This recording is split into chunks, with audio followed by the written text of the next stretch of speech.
Hoy en la mesa de Despierte les agradezco muchísimo que nos acompañen. Jair Kolpolevsky, dirigente nacional de Morena, gracias por estar aquí. Muy buenos días. Siempre es un gusto estar contigo. Gracias, gracias. Claudio Ruiz Massieu, dirigente nacional del PRI. Buenos días, gracias. Carlos. Marco Cortés, dirigente nacional del PRI. Carlos, encantado de estar aquí. Muchísimas gracias, muy buenos días.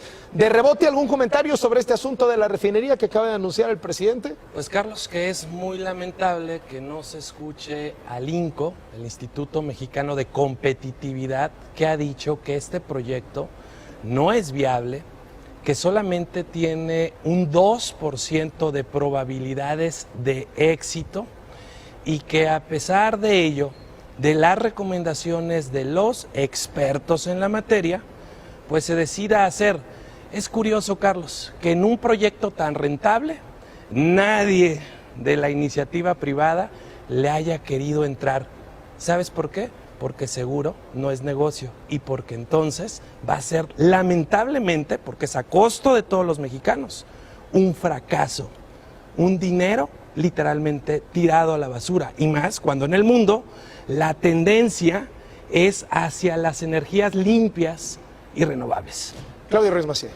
Una muestra más de la consistencia del presidente. Uno de estos grandes proyectos que se deciden por capricho, sin tomar en cuenta la viabilidad técnica, financiera, de inversión, los beneficios que eventualmente pudieran reportar van a quedar sepultados si se hacen por los costos tan exponenciales que están teniendo este tipo de proyectos. Hoy es la refinería, pero ya lo vimos con el aeropuerto, pero ya lo vimos con el Tren Maya. Se toman decisiones sobre las rodillas, le suenan bien, ignorando todas las previsiones técnicas y de expertos, y dice vamos para adelante con un enorme costo para el país, haciendo el ridículo y además desperdiciando los recursos tan escasos que tiene México. ¿Harían un llamado al presidente López Obrador para que desista del proyecto de la refinería en Dos Bocas? A la sensatez, por supuesto que sí. ¿Y también? Desde luego que sí.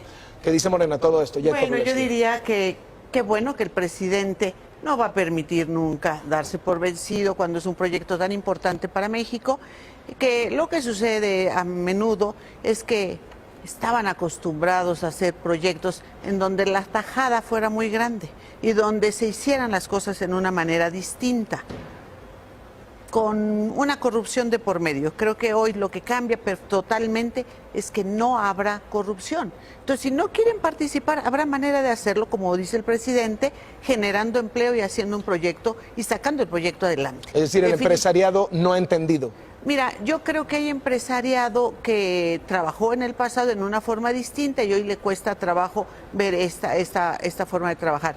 Pero estoy segura que hay empresarios que van a reconocer la forma de operar y que van a entrar en la marcha. Pero por lo pronto no se puede retrasar, se tiene que trabajar y, como él dijo, se crearán los empleos, se irá para adelante. Y nada más para decirle a Marco, perdóname, pero en ningún lugar del mundo las energías alternativas son 100% una solución, son complementarias. Eso es un tema muy importante y ningún país que tenga petróleo no lo está refinando. No puede México seguir haciendo las tonterías que hacía en el pasado de estar exportando petróleo para importar petroquímicos, para importar gasolinas, que es una aberración. Coinciden los dos en que es un muy mal negocio, que es un tiradero de dinero del pueblo mexicano. Yo no creo que es un tiradero de dinero. Yo creo que lo que es un tiradero de dinero es estar permitiendo que el valor agregado de los petroquímicos, de la gasolina, se vayan a otro lado cuando el petróleo es nuestro. A ver, dos precisiones. Sí es tirar el dinero de los mexicanos. Lamentablemente va a ser un fracaso ese proyecto. Lo dice el INCO, no lo dice el PAN, sino el Instituto Mexicano de Competitividad. Y además, que si hay países, Jacob, Alemania ya habla de el 2039, en donde no van a usar en su país ningún tipo de energía basada en hidrocarburos. Sí hay. 2039. 2039. Sí, por supuesto. 20. ¿Sabes cuánto tiempo, cuántas cosas hay que hacer y el reto, Jacob, es siempre gobernar con una visión de largo plazo. Esa es la visión del gobierno. Pero porque el PAN nunca lo hizo viendo al futuro. Hoy te puedo decir, Jacob, qué está pasando con lo que está haciendo Morena. A ver, hay que decirlo. Hay que decirlo. Las cosas, Jacob, estaban mal. No, no, pero ahora estaban están peor. pésimas. Yo les voy a decir, pero entonces dime la palabra que sigue después de pésimo, porque así estamos ahorita. Si te voy a digo decir, la palabra que sigue después de pésimo, te voy a decir pan. México estaba en el lugar 15 del rating de atracción de inversión. Hoy pasamos al 25. Es el último de los países que atraen inversión. No, no es el último. ¿Sabes Estamos cuántos países hay? 8. Para que digas que es el último. ¿Y cuántos lugares perdimos? Por favor. 8 lugares. Dicho, aquí tienen en El Economista, también en Milenio y en todos los medios. Son todos los indicadores económicos. Les voy a poner elementos. Todos los indicadores económicos, creo que estás un poquito Mira, equivocado. Reforma, Creo Universal, que vamos a mandar El tomar unas Economista clasecitas, porque dice, estás un poquito equivocado. economía tiene el peor arranque desde Cedillo. Se registra frenón. O sea, sí estaban las cosas mal. Último trimestre del gobierno de Peña Nieto. Pero vean la comparación respecto del primer trimestre de López Obrador. Inicia Andrés Manuel con el PIB más bajo en 4 sexenios. A ver, Claudio Reynoso, le toca a Claudio Reynoso. Me parece que de nueva cuenta en el ámbito económico que se está comentando vemos la misma tendencia del gobierno de la República. Tomar decisiones que afectan a la mayoría de los mexicanos porque se toman sin análisis, sin recurrir a los expertos, sin hacer un trabajo previo para la toma de decisiones que nos permita tener certidumbre de lo que va a pasar. Mira, un ejemplo clarísimo, el Plan Nacional de Desarrollo, es una vergüenza el Plan Nacional de Desarrollo que se presentó en la Cámara de Diputados. Dice el gobierno, este no va a ser un Plan Nacional de Desarrollo como los anteriores, va a ser cortito, tenemos claridad. No es un manifiesto el Plan Nacional de Desarrollo, por Dios, y presentan puras cosas como habrá paz, habrá democracia, no hay objetivos, no hay indicadores, no hay metas, no hay estrategias, no hay política pública, o sea, hay un desprecio al conocimiento técnico, cuya función desde la perspectiva del gobierno debe ser proveer elementos para tomar decisiones correctas, reducir la incertidumbre, maximizar los resultados y poder proveer un entorno de mucho mayor confianza para los mexicanos, para la economía familiar y también para los inversionistas internacionales. Lo que han dicho tanto Marco Cortés del PAN como Jacob Polensky y Morena es que dejaron las cosas muy mal los priistas salirse con el gobierno de Peña Nieto. Pues mira, yo no sé si es dejar las cosas mal cuando hubo crecimiento todos los trimestres por primera vez, cuando las finanzas públicas se manejaban responsablemente, cuando la calificación internacional de México, de nuestra deuda soberana, era la más alta de toda la historia. Ahorita, en el primer trimestre, tenemos los peores indicadores económicos, contracción de la economía, pérdida de la calificación, del estatus de nuestra calificación por todas las calificadoras internacionales, toma de decisiones erráticas, reducción de la proyección de inversión extranjera directa que llegó a su máximo histórico en el sexenio pasado. Entonces creo que hay que ser objetivos y no hacer un poco de propaganda. A ver, para ser objetivos, Claudia, te diría que hay que comparar peras con peras y manzanas con manzanas. Si tú analizas todos los sexenios en su primer año, la economía se detiene. ¿Por qué? Yo vengo del sector empresarial y los empresarios somos muy analistas. Vamos a ver cómo va a ir la economía y el primer año de todos los sexenios es mucho más lento. Después ya vas viendo cómo va y entonces aumenta. Y yo les pido, revisen primer año con primer año, no primer año con último año. Porque lo que decía Marco Cortés es que errático. es el peor arranque desde Cedillo. Es correcto. O sea, que siempre es malos arranques. Comparando los lo que arranques, dice él. Todos los comparando arranques desde Ernesto Zedillo es el peor. Y lo increíble, Carlos, es que en 160 días se demostró que se pueden hacer las cosas peor de como estábamos. No. A ver, primero, no es el peor.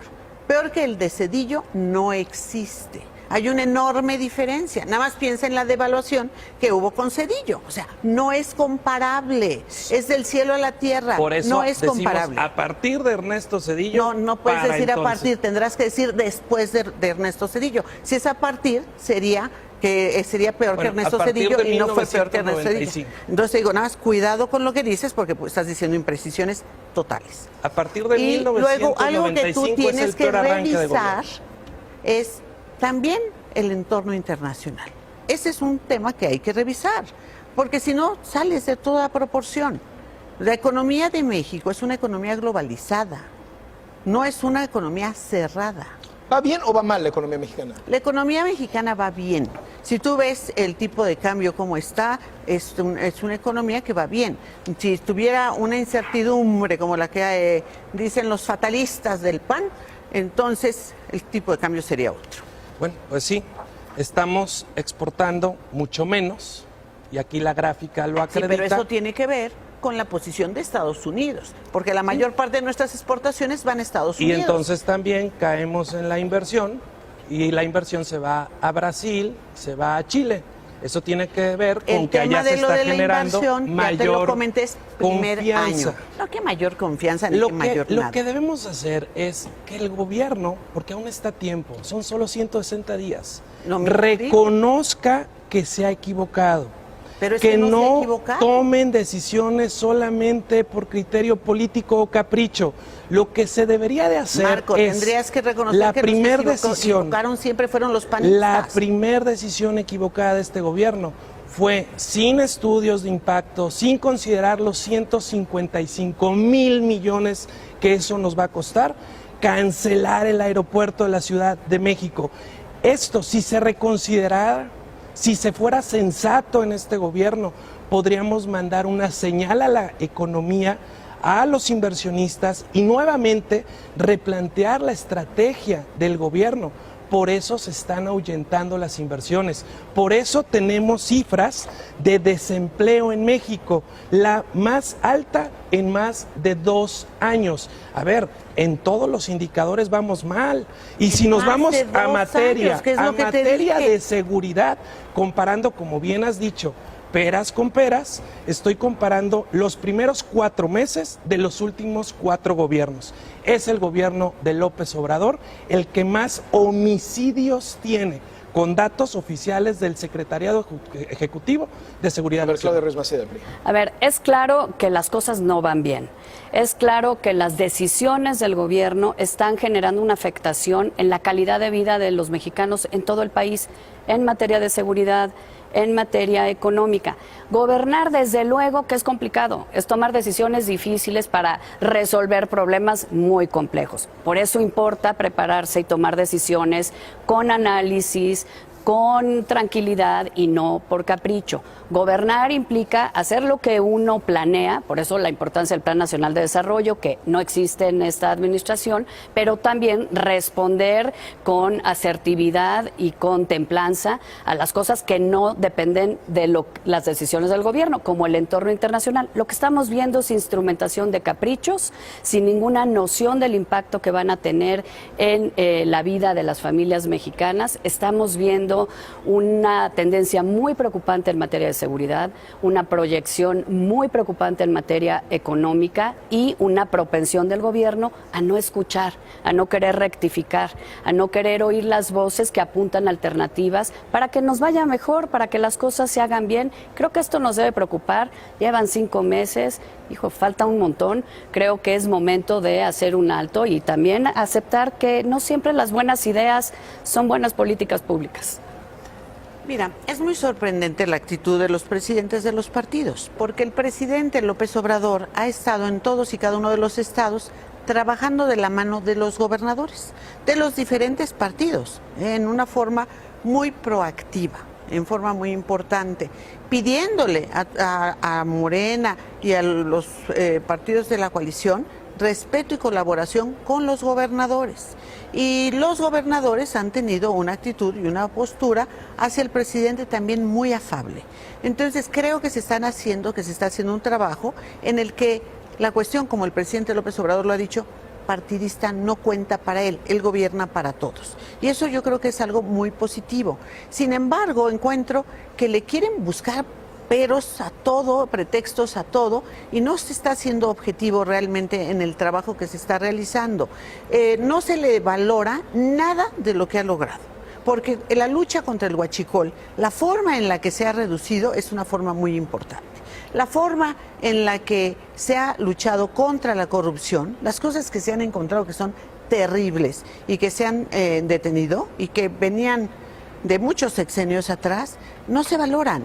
Y yo creo que en verdad se requiere un poquito de sensibilidad y de una actitud de decir, somos un país y vamos a trabajar conjuntamente para que las cosas salgan adelante, que es de lo que se trata. México somos todos. Y salvo los estados donde tenemos elecciones y que dices, una cuestión es la cuestión electoral y otra cosa es el país. Nosotros tendríamos que estar trabajando por la unidad, construir acuerdos, porque las cosas salgan adelante y no por estar buscándole, no sé, los pelos en la sopa cuando no tienes a veces ni la sopa. A ver, déjame les pongo en la mesa el tema de la reforma educativa, a reserva de que puedan seguir sobre esto. ¿Cómo se sienten con respecto a lo que va en camino al Senado? Y hoy a las 11 de la mañana arranca la discusión ahí. Primero sí debo decir, Carlos, que respecto a la estrategia de combate al huachicol, nosotros nos preguntamos, ¿y dónde están los resultados? Porque la gente no solo está pagando lo mismo por la gasolina y el diésel, está pagando más. Entonces, ¿dónde está el ahorro? ¿Dónde se ve el beneficio? Si nosotros viéramos en la estrategia del combate al huachicol un beneficio en el costo del litro de gasolina y diésel, nos paramos y aplaudimos. Pero al contrario, vemos que se incumple la promesa de que bajara el precio de las gasolinas y el diésel.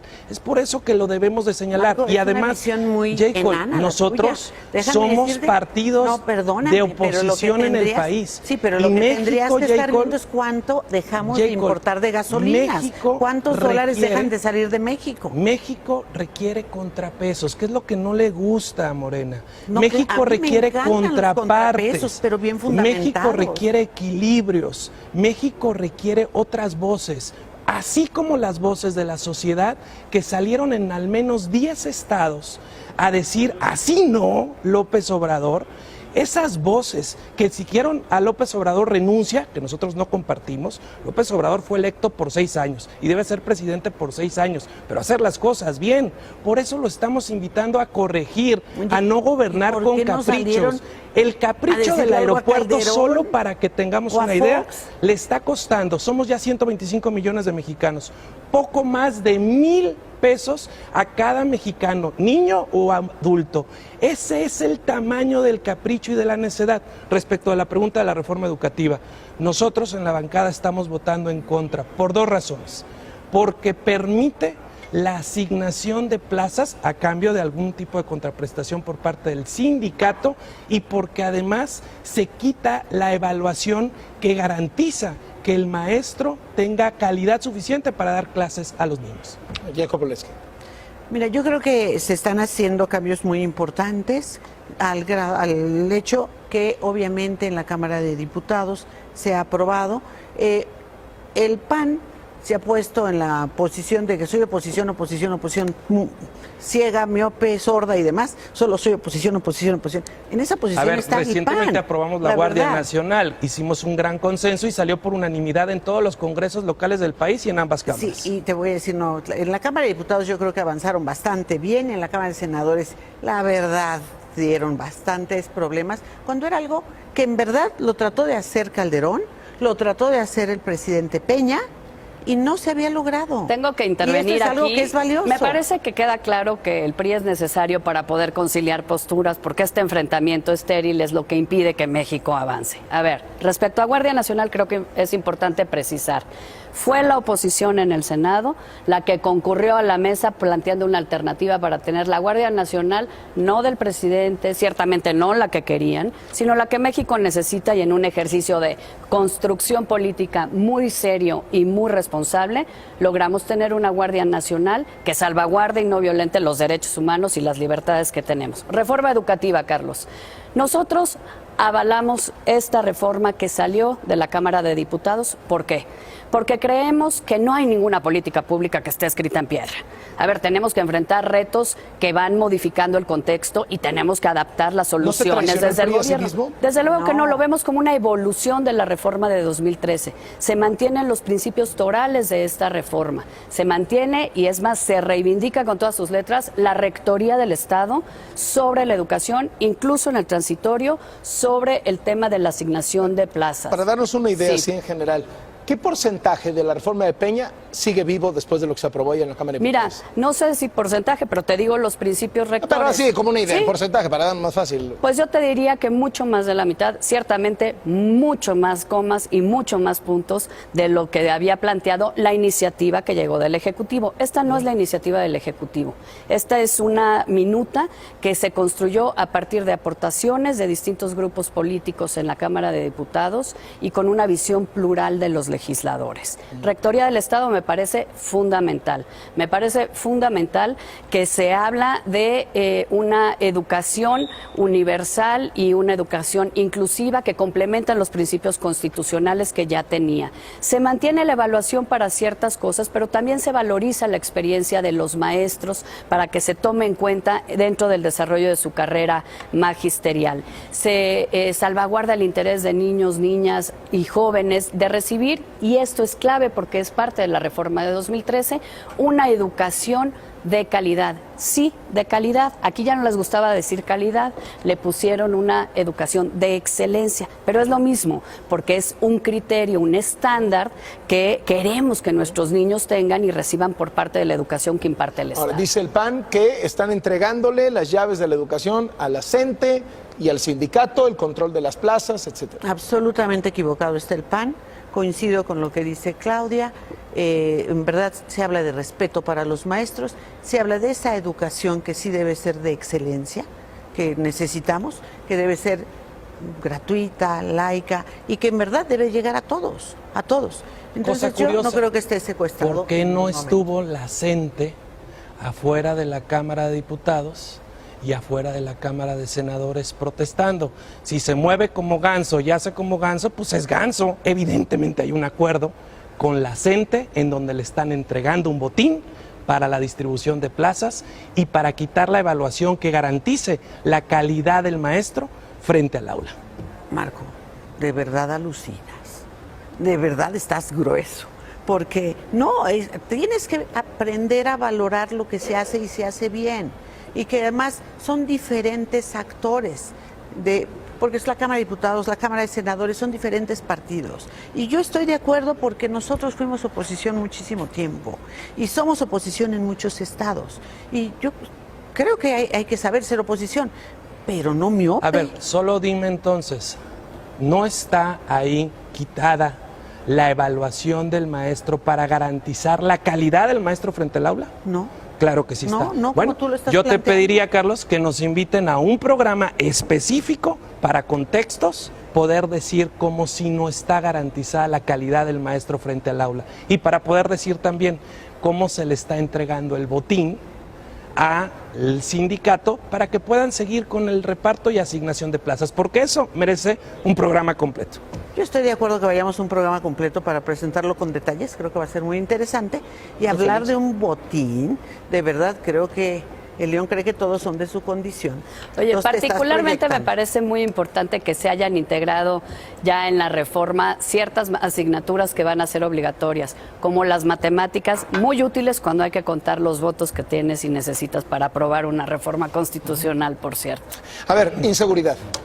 Y cerramos con esta. Diagnóstico hasta ahora, ¿cómo va? Bueno, ya mostraba esta lamentable gráfica, o sea, se acusaba a los gobiernos de Acción Nacional. ¿Es culpa, se puede culpar al presidente López Obrador de esto a No. 5 meses de haber tomado el control? Yo he dicho aquí, las cosas estaban mal, pero es increíble que en 160 días hayamos pasado de mal a peor.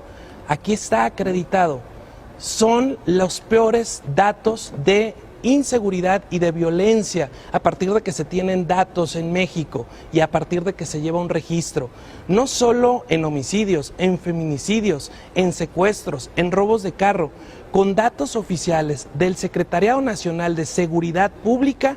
Hoy lamentablemente las cifras en violencia se han complicado en todo el país, de norte a sur.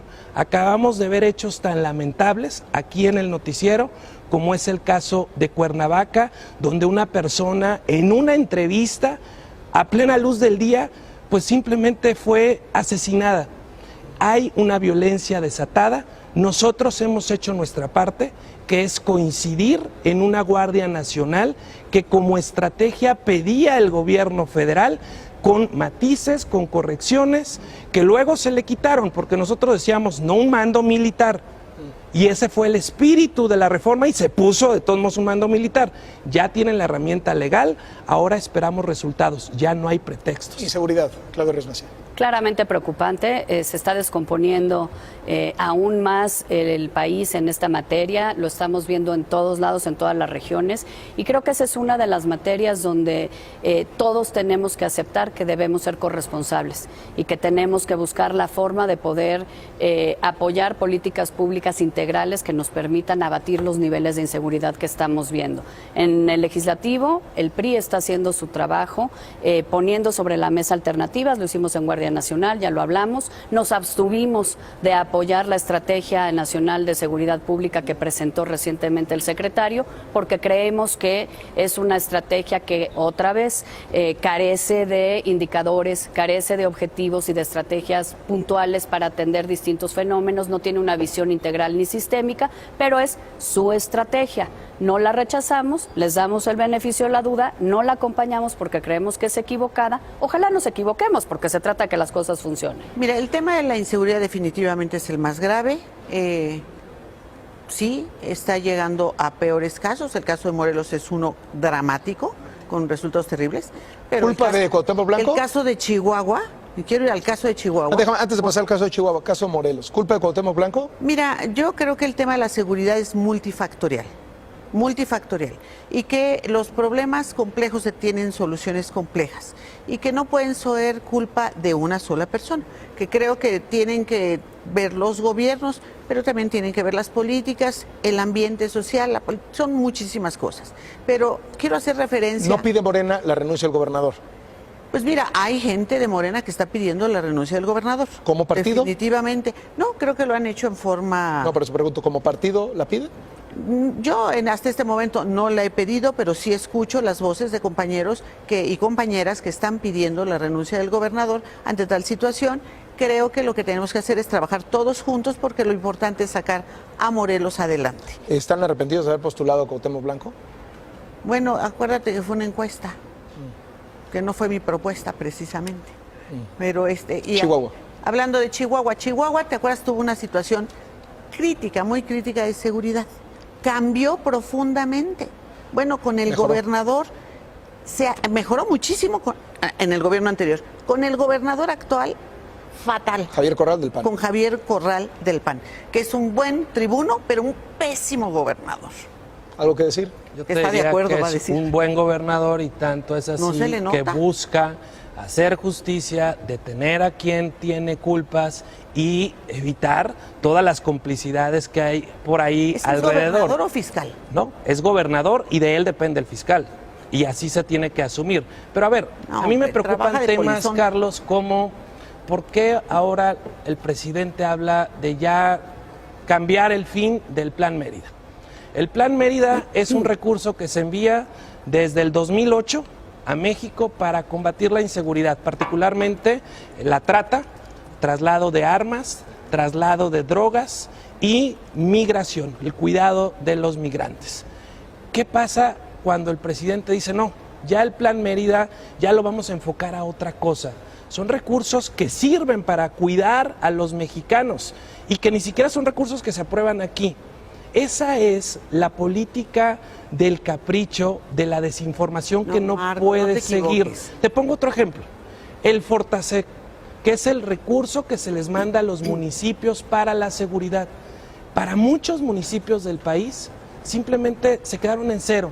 Ya no se les mandó recurso para equipamiento de sus policías, ya no se les mandó recurso para patrullas. Sí se requiere un trabajo coordinado, un trabajo en conjunto para que dé resultados entre policías municipales, estatales y federales. Pero no se le puede recortar recursos a los municipios. Hay que tratar de resolver las causas, no las consecuencias. Esto, si vas a estar tratando de resolver las consecuencias, no hay dinero que alcance y vamos a estar siempre por arribita. Hay que resolver a fondo. Por eso el presidente López Obrador habla de inversión para el desarrollo.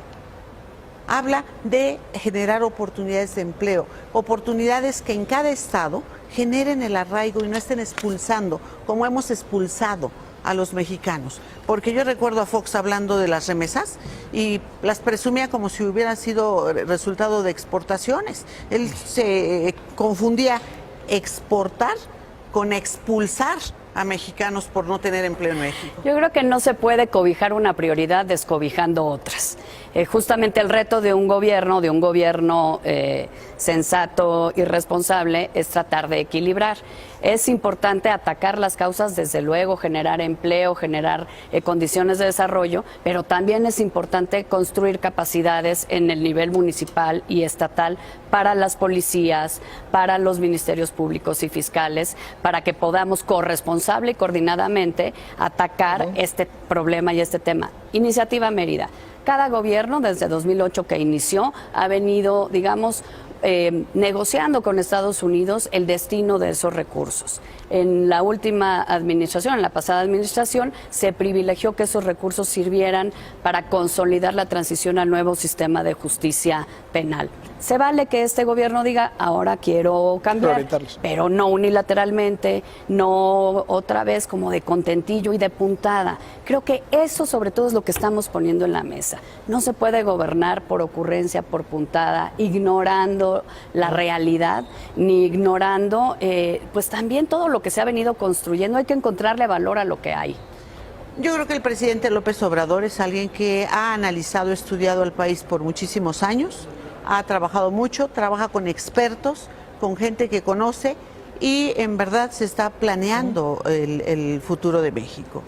Creo que tendrá, oyendo estas peticiones, que abrir más espacio para que participen los partidos en esto y que hagamos un trabajo conjunto que pueda enriquecer las propuestas y los proyectos. Gracias por venir a los tres, se los aprecio muchísimo y muy buenos días. Gracias Jacob Polewski de Morena, gracias Claudio Ruiz Massieu del PRI, gracias Marco Cortés del PAN, muy buenos días. Vamos a hacer una pausa, tenemos un poquito más en Despierta después del corte.